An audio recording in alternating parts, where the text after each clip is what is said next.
integrate it, add wings to your career. So welcome back everyone. जैसा कि अभी आप लोगों को पता है कि हम लोग परमेबिलिटी पढ़ रहे थे लास्ट लेक्चर में, तो अब हम लोग पढ़ेंगे डिटर्मिनेशन ऑफ परमेबिलिटी। अब परमेबिलिटी कैसे डिटरमाइन होता है, दो तीन मेथड्स होते हैं अपने। एक होता है अपने लैब मेथड्स, तो हम सबसे पहले लेबोरेटरी मेथड्स पढ़ेंगे। तो लैब मेथड कौन कौन से होते हैं, तो लैब मेथड में अपने आते हैं तीन। ठीक है, लैब मेथड्स में तीन आते हैं, लेकिन हम पढ़ेंगे कितने, दो। ठीक है, क्योंकि तीसरा कोई काम का नहीं, तो जरूरत नहीं है उसकी, नहीं पढ़ेंगे। तो सबसे पहले अपना आता है कांस्टेंट हेड मेथड।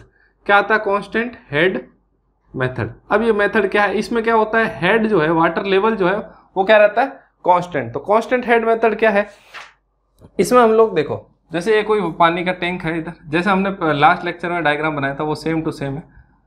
ठीक है, ये कोई सॉइल है अपनी, इसमें से पानी पास हुआ और ये आ गया। ठीक है, ये जो ऊपर वाला टैंक है ये वाला, इसमें ये जो पानी का लेवल है ये हमेशा क्या रहेगा, कांस्टेंट रहेगा। ठीक है, ये लेंथ सॉइल की एल हो गई, एरिया ऑफ क्रॉस सेक्शन इसका ये वाला ए हो गया, क्रॉस सेक्शन एरिया ए हो गया। इसकी H2 हाइट है, यानी कि इसमें हेड जो है H2 है, ये वाला हो गया। ठीक है, इसमें हो गया H1 हाइट, हेड यानी कि, और अपने जो हेड का डिफरेंस है दोनों का, हेड का डिफरेंस हो गया अपने H equal to H1 minus H2। ठीक है, अब इसमें क्या होता है, कांस्टेंट हेड मेथड से क्या हम समझते हैं कि ये जो हेड है ना, ये पानी का जो लेवल है ना, हमेशा क्या रहेगा, कांस्टेंट रहेगा, यानी कि H1 अपना कभी भी चेंज नहीं होगा। H1 will never change. अगर H1 नेवर चेंज, तो अब ये मेथड किसके लिए काम का है, तो सबसे पहले ये कोर्स ग्रेन सॉइल्स के लिए, फाइन ग्रेन सॉइल्स के लिए नहीं है, ये किसके लिए, कोर्स ग्रेन सॉइल के लिए। तो अगर क्वेश्चन आ जाए कि कोर्स ग्रेन सॉइल के लिए परमेबिलिटी कौन से मेथड से करते हैं, तो अपने कांस्टेंट हेड मेथड से। अब इसमें क्या होता है, ये H1 जो है उसको फिक्स रखते हैं। अब यहाँ से पानी पास होएगा इस सॉइल में से और यहाँ आके कलेक्ट होएगा। ठीक है, तो हम लोग क्या करते हैं, हम जब अपने को एक चीज पता है कि Q इजिकल टू क्या होता है, KIA। ठीक है, डिस्चार्ज इजिकल टू क्या होता है, KIA। अब अपने को पता है I इक्वल टू क्या होता है, हेड लॉस अपॉन में length of flow. Head loss कितना हो रहा है, H equal to H1 minus H2, और लेंथ L। तो हम क्या करते हैं, यहां से जितना भी पानी इसमें, ये वाला जो है, इसमें हम लोग जितना पानी आएगा और कितने टाइम आएगा उसका वॉल्यूम और टाइम नोट कर लेते हैं। क्या नोट कर लेते हैं, वॉल्यूम, कितना वॉल्यूम पानी पास हुआ इस सॉइल सैंपल से और कितने टाइम में हुआ। तो डिस्चार्ज को हम लोग क्या बोलते हैं, डिस्चार्ज किस यूनिट क्या होते हैं, मीटर क्यूब पर सेकंड, यानी कि वॉल्यूम पर यूनिट टाइम। तो टी टाइम में इतना वॉल्यूम, वी वॉल्यूम अपने पानी इकट्ठा हुआ। अब K equal to K, H की जगह मतलब I की जगह H by L into A. तो K क्या हो गया, K इक्वल टू क्या हो गया, VL अपॉन में AHT। बस इतना ही फॉर्मूला है। T क्या है, time taken to collect V volume of water, या time taken to pass V volume of water from soil sample. बस इतना ही, इसमें और कुछ नहीं ध्यान रखना अपने को। कोर्स ग्रेन सॉइल्स के लिए होता है, ये फॉर्मूला होता है, टी टाइम में V वॉल्यूम ऑफ वाटर इसमें से पास होता है। तो बस ये आ गया अपना परमेबिलिटी। इसके बाद जो आता है सेकंड आता है अपने फॉलिंग हेड या वेरिएबल हेड मेथड। कौन सा आता है, बी ऑप्शन, बी मेथड कौन सा है, फॉलिंग हेड या वेरिएबल मेथड। फॉलिंग हेड, या इसको ये होता है फाइन ग्रेन सॉइल के लिए, इसको वेरिएबल हेड मेथड भी बोलते हैं। वेरिएबल हेड मेथड भी किसके लिए, कोर्स ग्रेन सॉइल्स के लिए, सॉरी फाइन ग्रेन सॉइल्स के लिए एप्लीकेबल होता है। अब इसमें क्या होता है, इसमें सॉइल सैंपल तरीका बदल जाता है। ये देखो दोनों ही लैब मेथड है ना, फील्ड में नहीं कर सकते इनको, कहाँ करते हैं हम लोग, लैब में। अब इसमें क्या होता है कि एक कोई पाइप होता है, स्टैंड पाइप जिसको बोलते हैं, इसका वॉल्यूम अपने को पता है, ये कोई सॉइल सैंपल होता है, इसका भी वॉल्यूम पता है, और इनका, ठीक है, यहाँ से पानी पास होके यहाँ कहीं आएगा। ठीक है, ये ऐसे, तो इसकी H हाइट है, नहीं सॉरी, सॉइल सैंपल की लेंथ क्या है, L। ठीक है, इसके हाइट हो गई, मान लो इस जो पानी का लेवल है वो H1 हो गई, इस H2 हो गई, और तो इस लेवल पे पानी है उसकी हाइट हो गई अपने H1। ठीक है, तो अपन H2 को कहीं और ले लेते हैं, यहाँ रहने देते हैं, यहाँ ले लेते हैं, ये यहाँ तक हाइट हो गया अपना H2। ठीक है, अब H1 कब है, T1 टाइम पे, किसी टाइम T1 पे उसका हेड क्या है H1, किसी टाइम T2 पे उसका हेड क्या है H2। ठीक है, तो अब हम क्या करते हैं, इसका जो एरिया है, इसका area of cross section, soil sample है ये, इसका सॉइल सैंपल का एरिया ऑफ क्रॉस सेक्शन क्या है, कैपिटल A।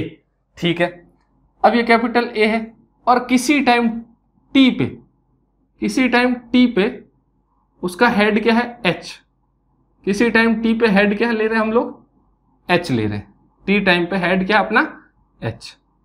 ठीक है भाई, ये अपन मान लेते हैं। ठीक है, किसी टाइम टी पे क्या हेड है एच। अब टी टाइम से लेके डी टी टाइम क्या चेंज हो रहा है, टी से डी टी जा रहा है, यानी कि किसी time T plus D T पे जो हेड का चेंज हो रहा है वो कितना हो रहा है डी एच। ये जो है वो कितना है डी एच। मैंने क्या बोला, ये जो स्टैंड पाइप है उसका एरिया ऑफ क्रॉस सेक्शन क्या है स्मॉल ए। देखो एक सॉइल सैंपल है जिसका एरिया ऑफ क्रॉस सेक्शन क्या है कैपिटल एल, लेंथ क्या है, sorry area of cross section capital A, length है उसकी एल। अपने उसके ऊपर कोई स्टैंड पाइप लगाया जिसमें पानी भरा हुआ है, ठीक है, उसका एरिया ऑफ क्रॉस सेक्शन है स्मॉल ए। किसी टाइम T1 पे उस सॉइल सैंपल उस पानी पे उस स्टैंड पाइप में हाइट कितनी है वाटर की या हेड कितना H1, किसी टाइम T2 पे हेड है H2। ठीक है, किसी T टाइम पे हेड क्या है H है। ठीक है, किसी T टाइम पे हेड क्या है H है। अगर T से dt जाने में यानी कि एक कोई सेकंड है, मान लो हमने 1 सेकंड से 2 सेकंड जा रहे हैं, तो dt क्या हो गया अपना, वो जो टाइम है 1 सेकंड से 2 सेकंड, यानी कि किसी टाइम T से T प्लस dt जाने में, यानी कि dt टाइम जो है किसी एक क्षण इतना चेंज हो रहा है, वो कितना हो रहा है हेड में चेंज dh हो रहा है। ठीक है, अपने को ये ध्यान रखना, इसको स्टैंड बाई बोलते हैं ऊपर वाले को, ये अपने को ध्यान रखना। अब हम लोग क्या करेंगे, अब इतना दिख रहा है कि अपने को यहाँ पर हमको करना है इंटीग्रेशन, यहाँ पर हमको क्या करना है इंटीग्रेशन। अब इंटीग्रेशन कैसे होगा, डिस्चार्ज क्या होता है, डिस्चार्ज होता है अपने को पता है एरिया इंटू वेलोसिटी। तो मान लो dq जो हो रहा है एरिया इंटू वेलोसिटी।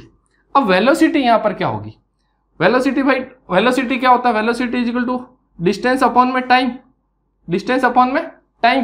तो यहाँ पर वो डिस्टेंस, ये डिस्टेंस भाई किसी स्मॉल टाइम के लिए कितना डिस्टेंस आ रहा है, ये आ रहा है minus A is equal to minus of D H by D T.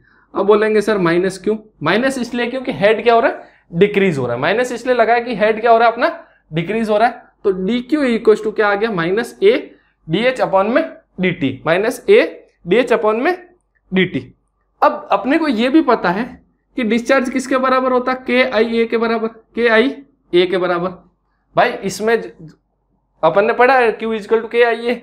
अब आई क्या है, आई क्या है एच बाय एल, आई क्या हो जाएगा हेड लॉस अपॉन में लेंथ ऑफ फ्लो, आई क्या है अपना एच बाय एल, आई अपना क्या है एच बाय एल, यानी कि I equal to capital H upon में एल।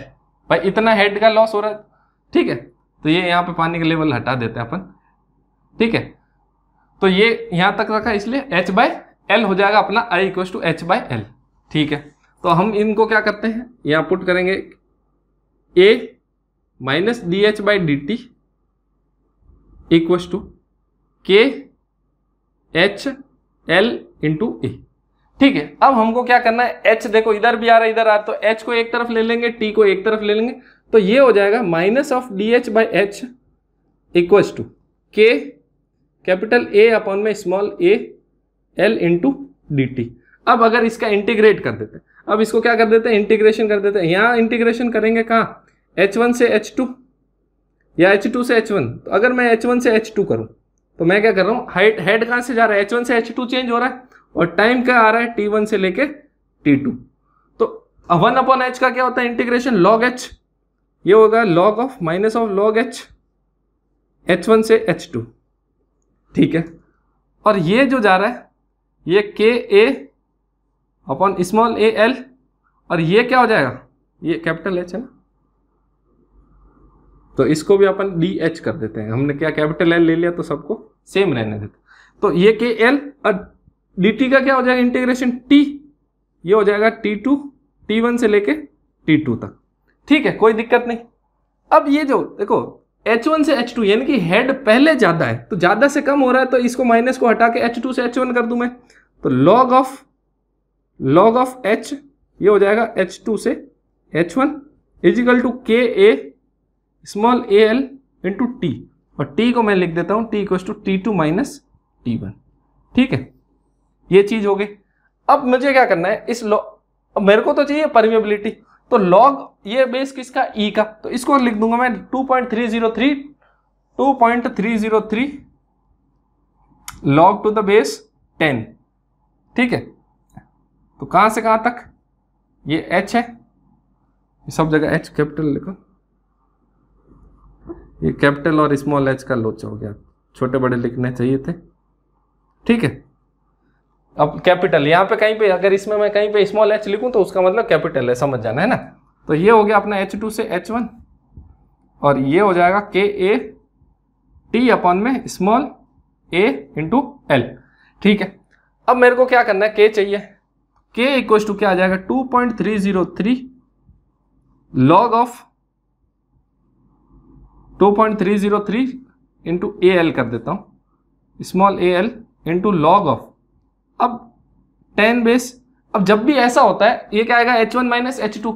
अब लॉग की प्रॉपर्टी क्या होती है, H1 माइनस वाला क्या होता है, डिवीजन में आ जाता है। तो ये लॉग ऑफ क्या हो जाएगा, लॉग ऑफ H1 अपॉन में H2 अपॉन डिवाइडेड बाय क्या हो जाएगा, कैपिटल A इंटू T। क्या करा, K इजकल टू, इनको इधर उधर चेंज कर दिया मैंने, तो ये आ गया मेरे पास फॉर्मूला। क्या आ गया, परमेबिलिटी का फॉर्मूला, K इजकल टू कब, फॉलिंग हेड या वेरिएबल हेड में क्या आएगा 2.303 small AL log 10 H1 upon में H2 इंटू क्या हो गया अपने अपॉन में A इंटू T। किसी T टाइम पे ये चेंज हो रहा है। अब T अपने को पता है T2 माइनस T1 होता है। अब कभी कभी क्या होता है कि अब ये फॉर्मूला सही है कि गलत है, तो क्या होता है कि चेक करा लेते हैं। चेक क्या कराते हैं कि भाई ये तो T1 टाइम से लेके T2 टाइम में कहां जा रहा है, H1 से H2। तो मान लो मैंने क्या बोला, किसी T टाइम में, ये किसी टाइम T में कितना चेंज हो रहा है, H1 से H2 तक जा रहा है हेड लॉस। मान लो उतने ही टाइम T में मान लो ये H2 से H3 भी जाना चाहिए, फिर तो टाइम तो सेम आना चाहिए, ठीक है। एक किसी टाइम T में ये जा रहा है H1 से लेके H2, तो किसी टाइम T में भी ये H2 से H3 भी जाना चाहिए, तो ठीक है। तो हम क्या करेंगे, यहाँ T की वैल्यू रख देंगे सेम। इस फॉर्मूले को T की वैल्यू क्या आ जाएगी, 2.303 log AL into log of H1 upon में H2 divided by AK equals to 2.303 AL log of H2 से H3 आ जाएगा। अब क्या आ जाएगा, H2 से H3 डिवाइडेड बाय AK। अब आप देखो सारे के सारे क्या हो जाएंगे, कैंसिल आउट हो जाएंगे, सिर्फ दो चीज को छोड़ के, कौन सा, log of H1 upon H2, log of H1 upon में H2 इक्वल्स टू आ जाएगा लॉग ऑफ H2 अपॉन में H3, ठीक है। तो ये लॉग भी कैंसिल आउट हो जाएगा, तो H2 स्क्वायर इजिकल टू आ रहा है आपके पास H1 इंटू H3, ठीक है। तो कोई पूछ ले H2 equals to root of H1 into H3, अगर ये आंसर आपके आ रहा है तो इसका मतलब आपका सही है। तो कोई पूछ ले एग्जाम में, कभी आ जाता है कि मान लो टाइम T में हेड जा रहा है H1 से H2, तो टाइम T में वापस जाएगा H2 से H3, यानी कि ये सेम आएगा। और ये जो होएगा हेड जो होएगा बीच वाला H2 निकालना होगा, तो H2 आ जाता है under root of H1 H3। आपको टाइम वाला फॉर्मूला इस फॉर्मूले में T बराबर कर देना है, क्योंकि टाइम सेम बोल रहा है। T टाइम में उतना हो रहा है तो T टाइम में इतना हो रहा है, तो क्या होगा इनके बीच में तीनों का रिलेशन। अगर ऐसा आंसर आ रहा है इसका मतलब आपके सही है। तो ये हो गए आपके लेबोरेटरी मेथड। तीसरा जो लेबोरेटरी मेथड होता है वो क्या होता है, कैपिलरिटी परमेबिलिटी टेस्ट। क्या होता है, कैपिलरिटी परमिएबिलिटी टेस्ट। ये हम लोग नहीं पढ़ेंगे, क्योंकि बस आपको नाम इसलिए बता रहा हूं कि मान लो एग्जाम में आ जाए, ठीक है। इसका कोई लेना देना नहीं है और इसके अंदर से कोई क्वेश्चन नहीं आता, बस इतना ही आपको ध्यान में रखना है, कैपिलरिटी परमेबिलिटी टेस्ट। तो ये हो गए अपने कौन से लैब मेथड्स। अब हम लोग परमेबिलिटी डिटर्मिनेशन के फील्ड मेथड्स पढ़ेंगे। क्या पढ़ेंगे, फील्ड मेथड्स। फील्ड मेथड में भी अब हम डायरेक्ट फार्मूला, अब वहां मत बोलना है सर डायरेक्ट फार्मूला, क्योंकि उनका वही डेरिवेशन में कोई मतलब नहीं है, वही इंटीग्रेशन करना है बार बार। डेरिवेशन में कोई मतलब नहीं है, वही बार बार इंटीग्रेशन ही करना है। तो थर्ड अपना क्या है, सेकंड क्या है, फील्ड मेथड्स। बार बार वही इंटीग्रेशन से कोई फायदा नहीं, ठीक है। अपने को डायरेक्ट क्वेश्चन आता है और कुछ नहीं आता। तो फील्ड मेथड में दो मेथड होते हैं, पंपिंग आउट और पंपिंग इन। तो सबसे पहले हम बात करते हैं पंपिंग आउट मेथड की। पंपिंग आउट मेथड क्या होता है कि पानी को हम लोग ग्राउंड में से बाहर निकालेंगे, पानी को हम लोग क्या करेंगे, ग्राउंड से एक्सट्रैक्ट आउट करेंगे, तो उसको बोलता है पंपिंग आउट। और ये वाला मेथड भी जनरली कोर्स ग्रेन सॉइल या लार्ज एरिया ऑफ इंपैक्ट के लिए काम आता है। इसके लिए लार्ज एरिया ऑफ इंपैक्ट के लिए ही काम आता है। ठीक है भाई, इसमें हम लोग क्या करते हैं, इसमें भी देखो दो साइंटिस्ट थे अपने, दो साइंटिस्ट कौन सा, एक आया था ड्यूपिट्स, एक आया था थीम्स। ठीक है, दूसरा कौन सा था, थीम्स। ठीक है, तो एक तो होता है ड्यूपिट्स, दूसरा होता है थीम्स। अब हम लोग देखते हैं कि इन दोनों में क्या डिफरेंस है। सबसे पहले तो हम लोग वेल बनाते हैं। अब ये क्या होता है, वेल सिस्टम। अब पानी पंप आउट करेंगे, पंप आउट कहाँ से करेंगे, अंडरग्राउंड से, तो वेल सिस्टम में होता है। ये ग्राउंड लेवल हो गया, ये भाई नीचे कुछ। अब यहाँ से अपने एक वेल, ये क्या है अपना वेल। ठीक है, ये पूरा यहाँ तक नीचे तक जा रहा है। ठीक है, अब मान लो ये अपना वाटर लेवल है, ये अपना क्या है, वाटर लेवल, वाटर टेबल है मतलब इसके अंदर। ठीक है, अब अपने क्या है, ये मान लो हम लोग इससे वाटर ड्रॉ कर रहे हैं, तो इसका डायमीटर है DW। क्या है डायमीटर, क्या है DW है। अब यहां से लेके जब पानी ऐसे ड्रॉ करेंगे तो पानी क्या होगा, ऐसे कम होता जाएगा। सेंटर में देखो, अपन जब भी कोई पानी बाहर निकालेंगे तो क्या होगा, सेंटर में सबसे ज्यादा निकलेगा, साइड से क्या होगा, कम निकलता जाएगा। पानी क्या होता है, ऐसे फ्लो होएगा, अंदर की तरफ फ्लो होएगा। पानी क्या होता है, हमेशा ऐसे फ्लो होगा। तो यहां से पानी निकालेंगे तो ये क्या होएगा, धीमे धीमे नीचे की तरफ ऐसे फ्लो होगा। आपने कभी देखा हो कि भाई किसी टैंक के नीचे से नल खोल दो और साइड से अगर पानी अपन आता रहे, नीचे से पानी निकालेंगे तो साइड से पानी उसमें नल की तरफ कैसे आता है, ऐसे आता है। तो इसलिए ये जो शेप बन रहा है इसको बोलते हैं, ये जो थीटा बन रहा है ये होता है कोन ऑफ डिप्रेशन। क्या होता है, कोन ऑफ डिप्रेशन। ठीक है, यानी कि पानी यहाँ से कम हो रहा है। तो मान लो ये हाइट अपनी h है, तो ये हाइट क्या हो जाएगी d, यानी कि ड्रॉ डाउन। इसको बोलते हैं d जो है अपना ड्रॉ डाउन है, h क्या है इसमें, टेस्ट वेल में। ठीक है, इसमें क्या है, हेड है। ठीक है, अब किसी रेडियस r पे, ये r रेडियस है, ये जो है जब जहां तक इसका इन्फ्लुएंस है वहां तक क्या है, रेडियस अपनी r है। ठीक है, ये अपने को ध्यान रखना है कि r रेडियस तक से पानी इसके अंदर, इस वेल के अंदर कहां से आ रहा है पानी, r रेडियस तक से आ रहा है।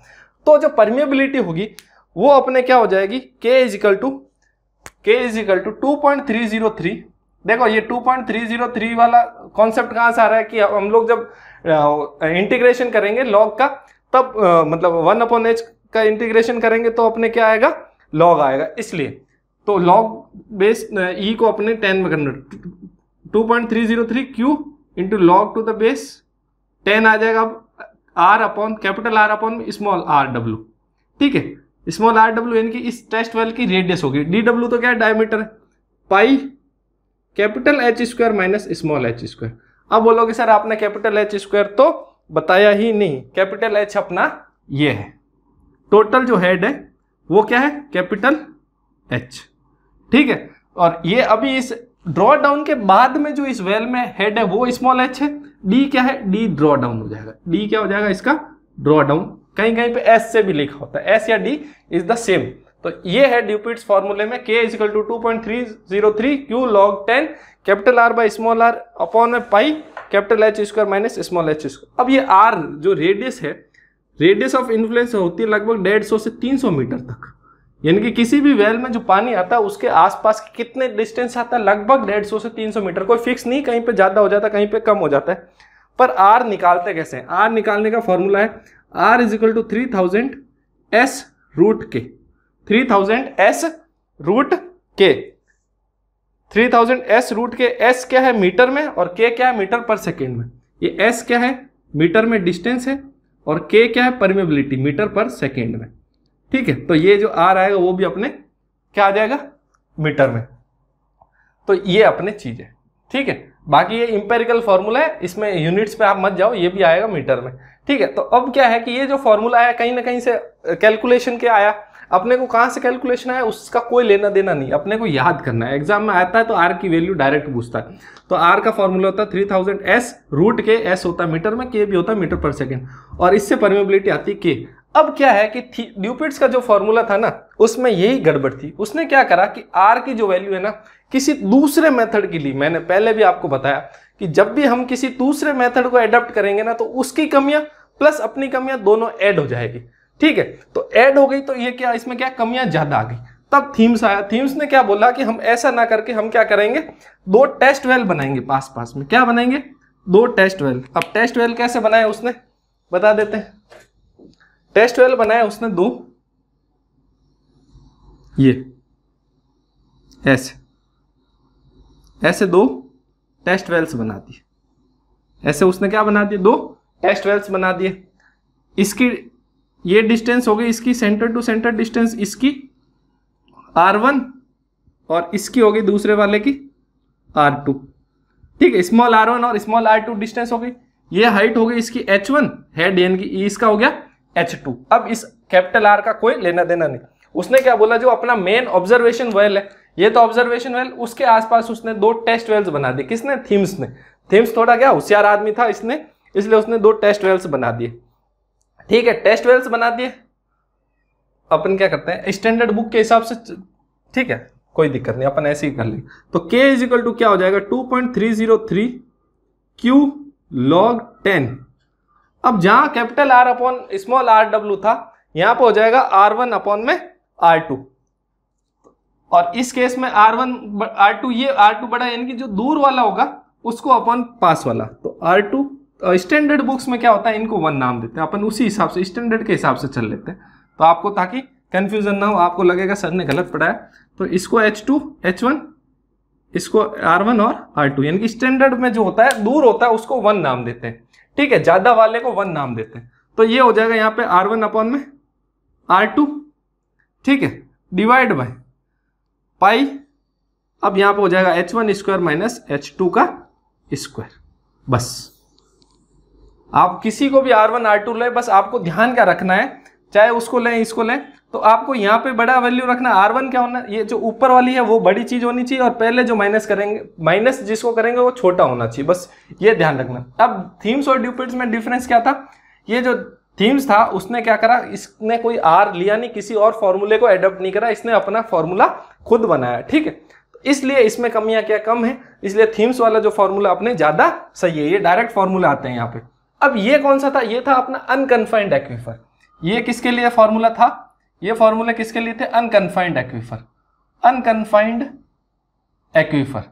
अब ये एक्वीफर होता क्या है, अब एक्वीफर होता है अपने ऐसा पोरस मीडियम जिसकी परमेबिलिटी भी हो और पोरोसिटी भी हो, नहीं ऐसा मीडियम जिसमें पानी स्टोर भी हो सकता है या जिससे पानी निकाल भी सकते हैं, उसको बोलते हैं हम लोग एक्वीफर। ठीक है, अब आपने पढ़ा होगा पहले। तो एक्वीफर का मतलब क्या होता है कि ऐसा मीडियम जिसमें पानी स्टोर भी हो सकता है यानी कि पोरस हो, और परमेबिलिटी भी हो। पोरोसिटी और परमेबिलिटी दोनों होती है, पोरोसिटी एंड परमेबिलिटी दोनों होती है, एंड परमिएबिलिटी दोनों होती है इसमें। अब एक चीज और होती है, अब अनकन्फाइंड का क्या मतलब है कि अनकन्फाइंड का मतलब है ना ऊपर कोई लोड है ना नीचे कोई, यानी कि ऊपर क्या है, खुला है, यानी कि कोई हार्ड स्ट्रेटा नहीं है, कोई भी हार्ड स्ट्रेटा नहीं है, स्ट्रेटा नॉट प्रेजेंट यानी कि ओपन टाइप है, नॉट प्रेजेंट यानी कि ओपन टाइप है। ठीक है, अब हम बात करेंगे कन्फाइंड एक्वीफर। कन्फाइंड एक्वीफर में क्या हो जाएगा, pumping out for confined aquifer. Confined aquifer में क्या हो जाएगा कि हार्ड स्ट्रेटा होगा, कन्फाइंड एक्वीफर में क्या हो जाएगा, हार्ड स्ट्रेटा होगा। अब बात करेंगे कन्फाइंड एक्वीफर, दोनों ही फॉर्मूले है ना, एक्वीफर ये जो थीम्स और ड्यूपिट्स दोनों ही फॉर्मूले। अब किसके लिए बात करेंगे, कन्फाइंड एक्वीफर, पंपिंग आउट का सेकेंड मेथड। ठीक है, अब क्या होगा, कन्फाइंड एक्वीफर आ रहा है, तो अब इसमें क्या हो जाएगा, अपने जो है इसमें एक लाइन आ जाएगी, यानी कि जो ये है ये पूरा सॉलिड है, ये एक तरह से क्या समझ लो आप, रॉकी स्ट्रेटा, ये क्या पूरा रॉक है, ये पूरा क्या है, रॉक है यहां से यहां तक। ठीक है, उस रॉक के नीचे अंदर वाटर टेबल है ये। ठीक है, ये क्या है, पूरा अपना रॉकी स्ट्रेटा है, और उसके नीचे जो है, सॉरी रॉकी स्ट्रेटा नीचे रख लेते हैं, ऊपर नहीं नीचे होता है एक्चुअली, अपन नया बना यहां बना, ग्रीन पेन है, ग्रीन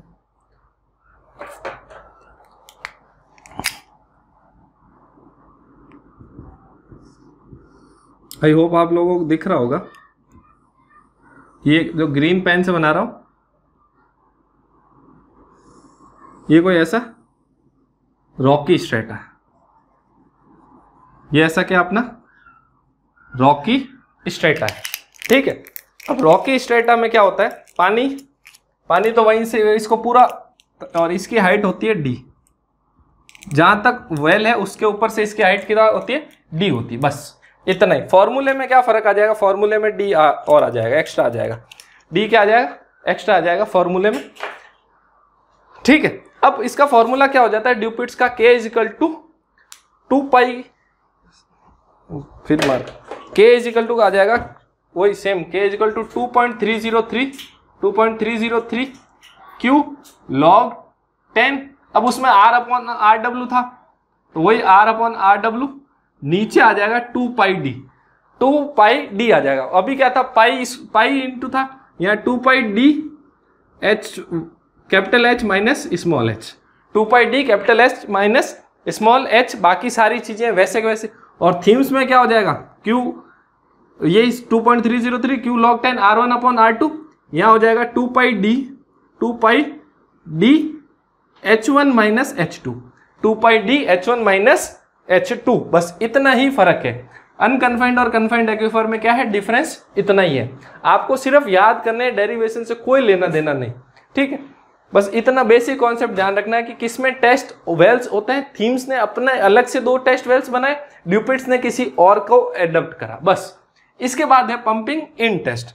अब पंपिंग इन, ये देखो होमोजीनियस कोर्स ग्रेन सॉइल के लिए हो गया, और ये हो गया लार्ज एरिया ऑफ इम्पैक्ट के लिए। अब अगर पंपिंग आउट है, अगर स्मॉल एरिया ऑफ इम्पैक्ट है, तो उसके लिए इसमें तो हमने पानी निकाला बाहर, इस, ठीक है। अब मान लो एक और बता देता हूं, अगर ये तो क्या था पूरा नीचे तक था वेल, अगर मान लो वेल यहां तक ही हो सिर्फ, अगर मान लो वेल सिर्फ यहां तक ही हो, ठीक है, यानी कि जहां तक अपना रॉकी स्ट्रेटा आ रहा है वेल को हमने वहीं तक करा हो, तब क्या होगा, इसमें से जो पानी बाहर निकलेगा वो स्फेरिकल फॉर्म में निकलेगा। क्या निकलेगा, स्फेरिकल फॉर्म में। अब ये स्फेरिकल फॉर्म में निकलेगा तो उसको हम लोग नाम देते हैं स्फेरिकल डिस्चार्ज, QS देते हैं। तो QS जो स्फेरिकल डिस्चार्ज होता है, नॉर्मल डिस्चार्ज का 30 टाइम्स कम होता है।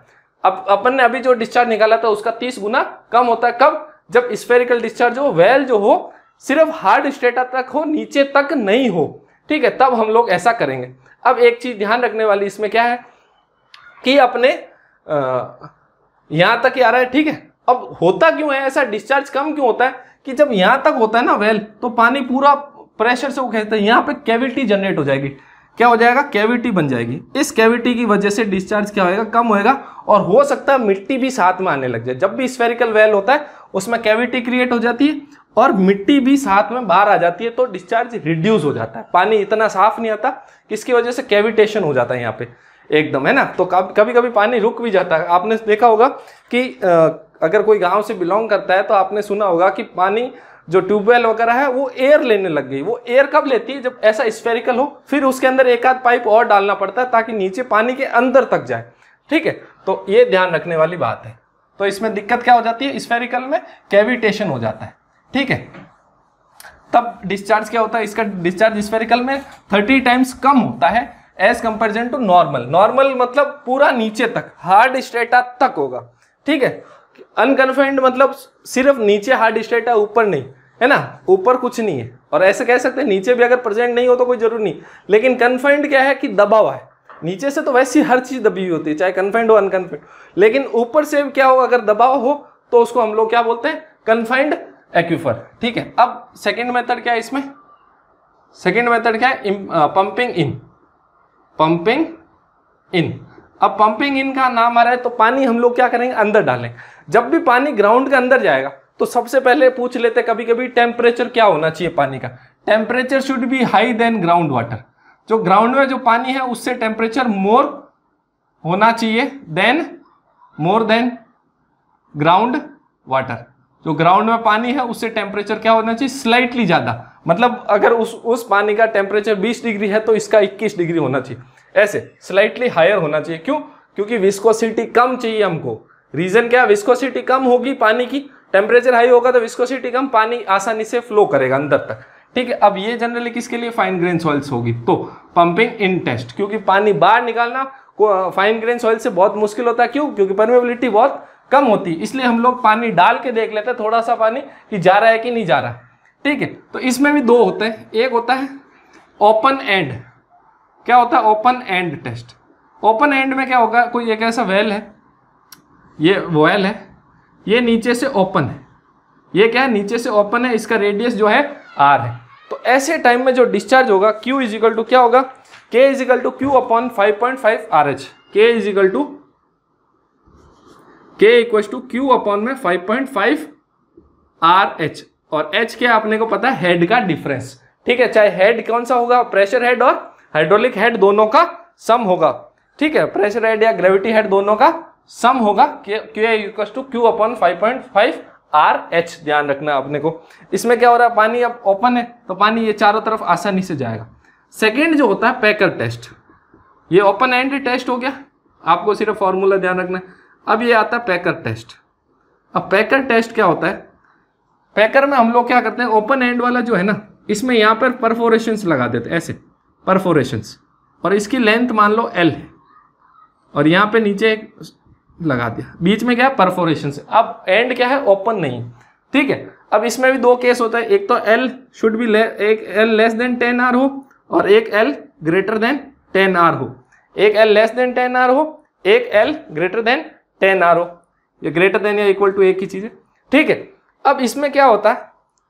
K इज इक्वल टू, देखो परमेबिलिटी निकाल रहे हैं तो अपने को हर फॉर्मूले में K, कहीं कहीं पे Q की टर्म में भी दिया हुआ होता है, तब भी कोई दिक्कत नहीं। इसमें होता है K equal to Q upon में 2 पाई LH लॉग ऑफ, अब H चाहे छोटा लिखो बड़ा लिखो वही है ही वही, यहाँ पर आ जाएगा L/R।